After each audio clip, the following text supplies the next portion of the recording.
nalay niya sa kotse. Kasi ako nga nakaside dito. Maluwag pa dito.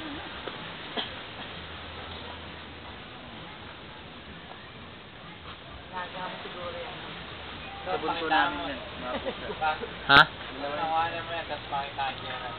Ano, Iglesia ni Cristo? Pero nung araw yung bunso namin, babae, Oo. yung daycare din eh. Ako nag-ibabantay. Sa iglesia? Ang daycare. Mga malista.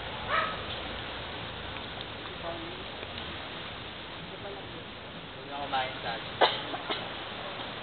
Minsan pag umuwi ako, dito ako natutulog. Presko nga. Miss na miss ka ng nanay mo, Paul, ah. Oo. Oo nga daw. Sarap matulog dyan, eh. George!